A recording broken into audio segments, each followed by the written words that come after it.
If you want to build around Maralen on a budget, this video will help. Hello everybody and welcome back into the fort. My name is Tyler Savesya Bucks and we're talking about Maralen Fae Ascendant today. This is a crazy commander that pairs elves and fairies together, and that's what I'm doing with this deck list. You could go 100% into fairies, 100% into elves, but what I tried to do was find the most broad fairies and elves that help this deck's plan of getting them onto the battlefield and stealing people's things. Let's read the commander and get right into this list. Maralen Fae Ascendant is 2 black, green, blue for a flying 4/5. When it or another fairy or elf you control enters, exile the top 2 cards of target opponent's library. Once each turn, you may cast a spell with mana value less than or equal to the number of elves and fairies you control, or as I'm going to call them, Felves, from among cards exiled with Maralen this turn without paying its mana cost. So you can do that on other people's turns. They still obey timing restrictions. So on somebody else's turn, you can cast an instant spell or something with flash, but that's still something that you can do in this deck that might give you some more opportunities to steal spells, maybe a counter spell or something from another opponent. Let's get right into this list. It's about $40 right now. I did include some cards from Lorwyn Eclipsed, and who knows if some of those will spike in price. I'm pretty sure some of them won't, but you never know. So this list is about $40 that you can pick up to build around this awesome commander. First up, we have Furdock Core, also from Lorwyn Eclipsed, 3 mana. It's a changeling, so it's every creature type. You can tap it for a mana of any color or pay 4, and it becomes a 4/4 artifact creature. That's also every creature type. Maralen Pixie is 2 mana, and it has flying, and it taps for 2 of your colors. Coiling Oracle is also 2 mana. When it enters, reveal the top card of your library. If it's a land, you put it into the battlefield. If not, put it into your hand. This is interesting. This is a secret elf. You'll see that there are some creatures in this deck that's like, oh, that's an elf, that's a fairy. I was able to seek them out and put them in this deck. Llanowar Dead, this is 2 mana, taps for a black. Llanowar Scout, 2 mana. You can tap to put a land from your hand onto the battlefield. Urborg Elf is 2 mana, taps for any of your colors.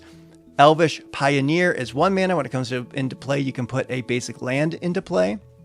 Quarian Explorer is 2 mana. You can tap it for a land that a color of a land that your opponent can produce, so like a Felwar Stone.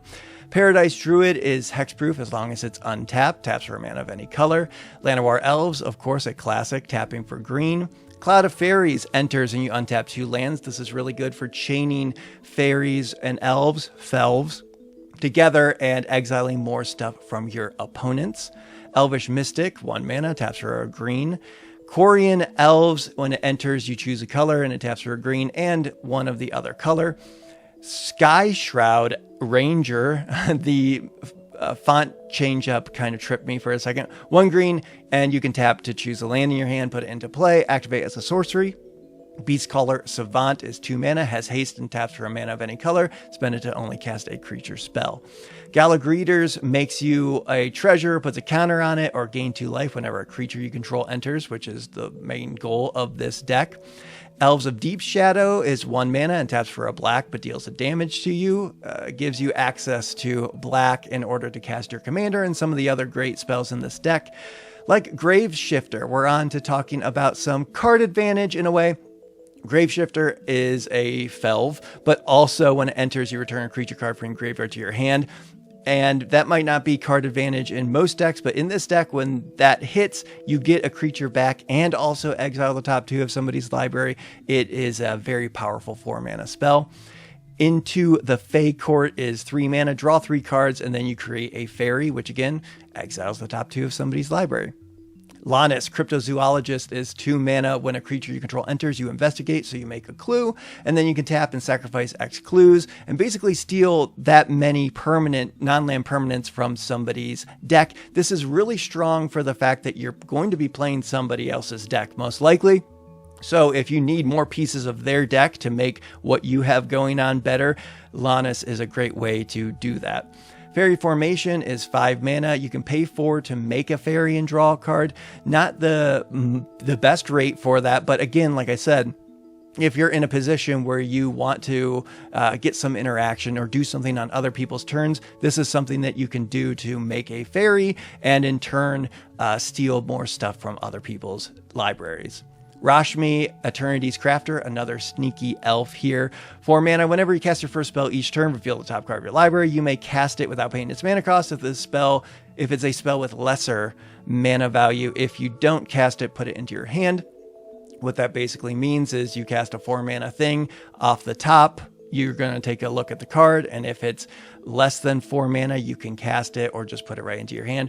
This triggers when you cast on other people's turns, just like Nimrus, 5 mana. When you cast your first spell during an opponent's turn, like the top 2 cards of your library, you can put one of them into your hand, the other into your graveyard.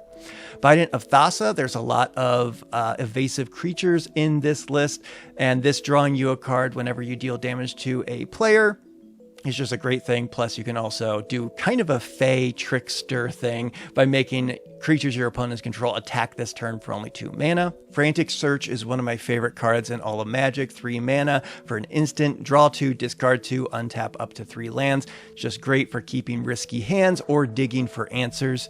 Will of the Teamer is a new big spell.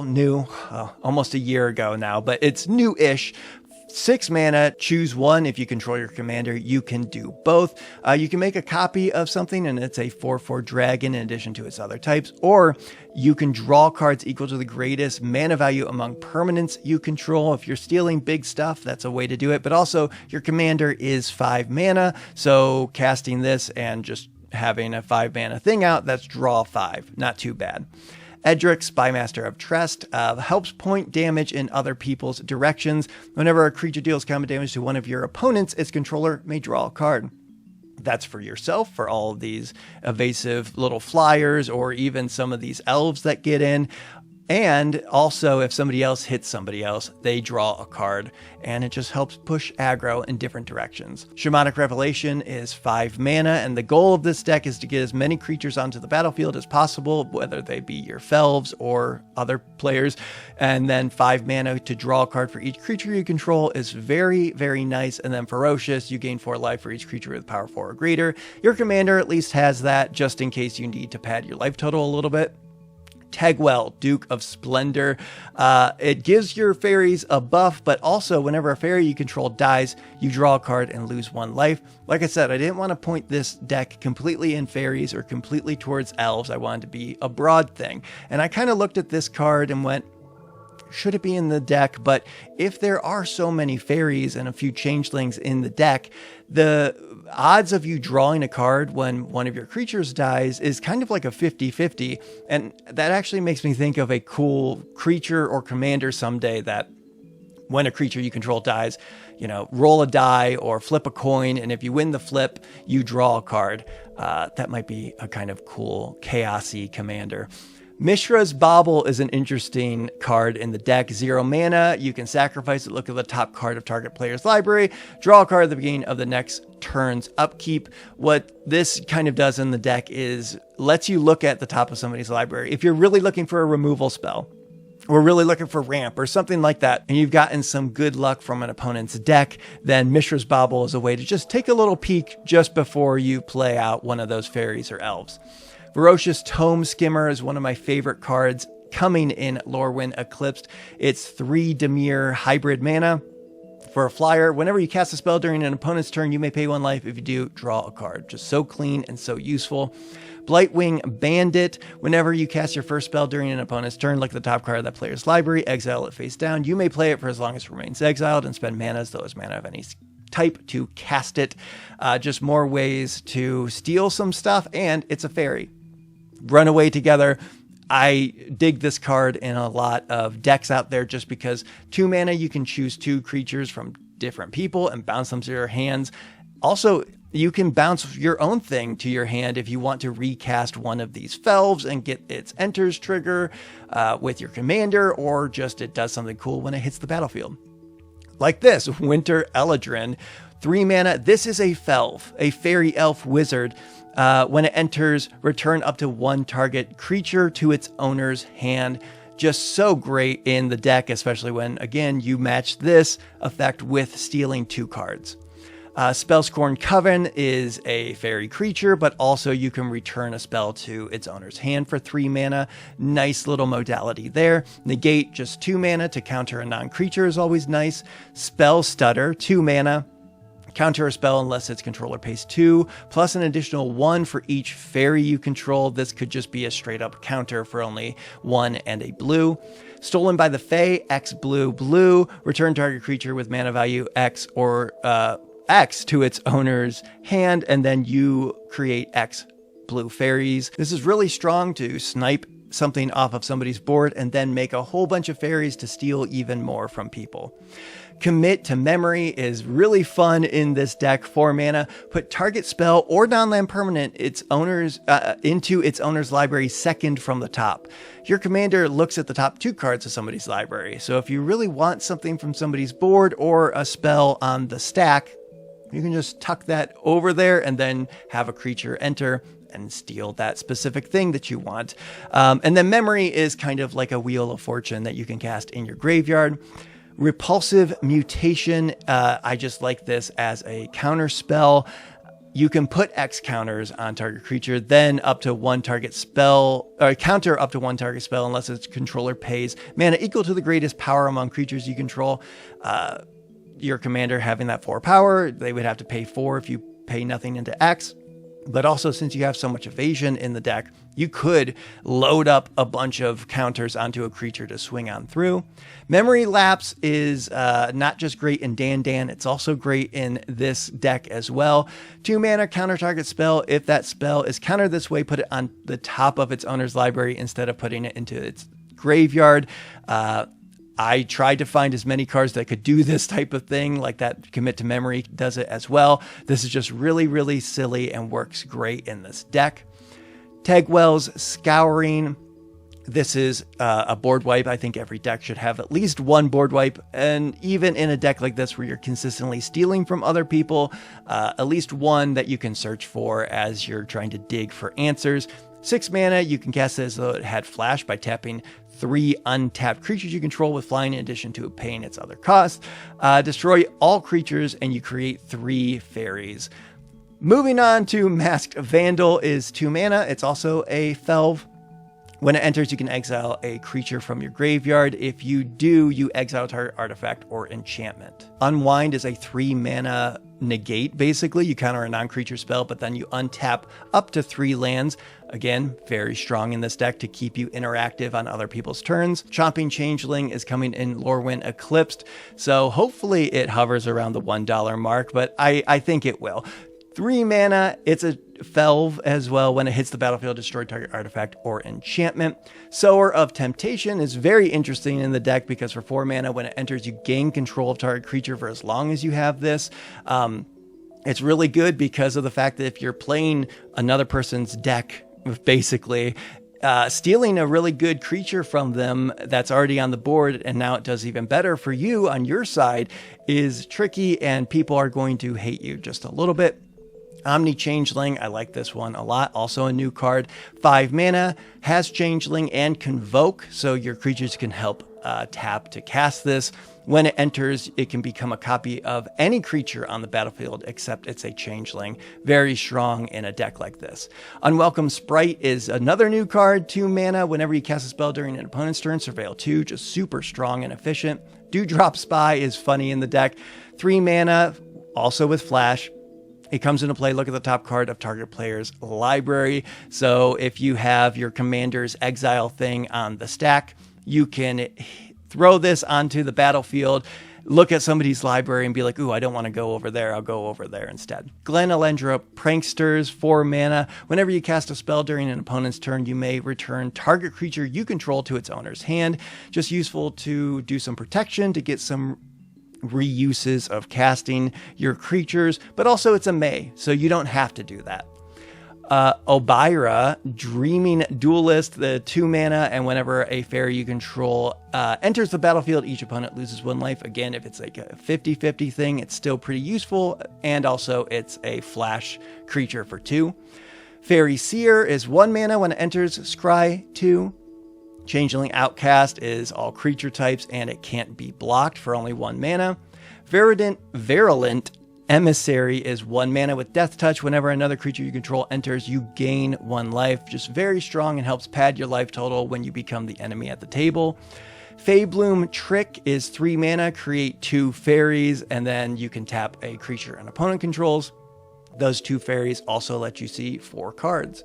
Sylvan Offering can help make you a big tree folk and another opponent, and same with making a bunch of elves. You're obviously looking for the elves in this case, and then just decimating somebody's the top of their library. Nettling Nuisance. Whenever a fairy hits somebody, they make a pirate that's goaded and it has to attack other people. This is another way to just sow chaos around the board while you're stealing other people's things. Shadow Puppeteers is kind of like a Craterhoof Behemoth. Just run with me on this. 7 mana. When it enters, you make 2 black fairy rogues. And whenever a creature you control with flying attacks, you may have it become a red dragon with base power and toughness 4/4, in addition to its other colors and types until end of turn. If you have all these small fairy tokens just sitting around, and even your other fairies on the board, and you attack, then you have them become 4/4s. That's a lot of damage that people might not be ready for. Quickling, 2 mana flash. When it enters, you sacrifice it unless you return another creature you control to its owner's hand. So you can always just decline to do that and have yourself sacrifice this. It still is a fairy hitting the board, but again, it can be used defensively. Planar Incision. Now we're on to some blink. This is a way to blink something, comes back with a counter. Similarly for Teferi's Time Twist. Hide on the Ceiling is a little bit awkward, but it's still nice in the deck. X and a blue. Exile X target artifacts and or creatures you control, then return, or actually any creatures, so you can hit other people's. Return the exile cards to the battlefield under their owner's control at the beginning of the next end step. Like I said before, with your commander, you have to cast those spells with the timing restrictions, so you would then be stealing stuff on people's end steps, but it's still that's always something you can do. You can exile instants and cast them, but also it's just really good board protection in this list. Now we're on to the lands. Eclipsed Realms is coming in Lorwyn Eclipsed. You can choose one of the main creature types, and then it taps for mana to cast or activate things of that creature type.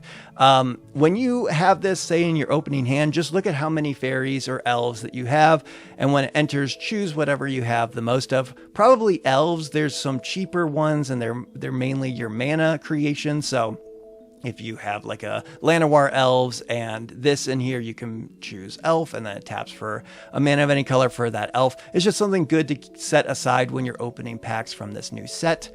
We have 5 forests, 13 islands, and 1 swamp. And then I'm just going to go over the rest of the lands in this. I always talk about this. I did a budget breakdown of my favorite dual lands in Commander that you can pick up on a budget. So I'll be linking to that right now. And a lot of the cards that you're looking at right now are on that list. There's another thing I wanted to point out with Llanowar Waste. Look at that little fairy in it. It's perfect. It's like it's meant to be. Necrobloom Snarl, and then we have Revitalize and Riposte, which puts a counter on something and it gains indestructible, but also it's a dual land on the other side.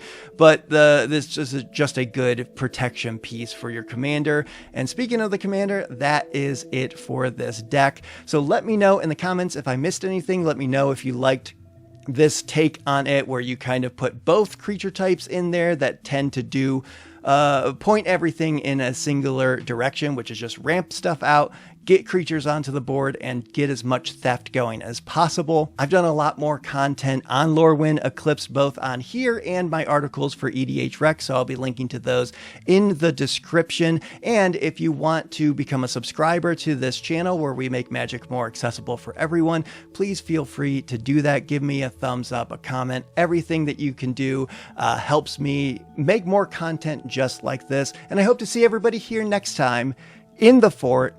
Goodbye.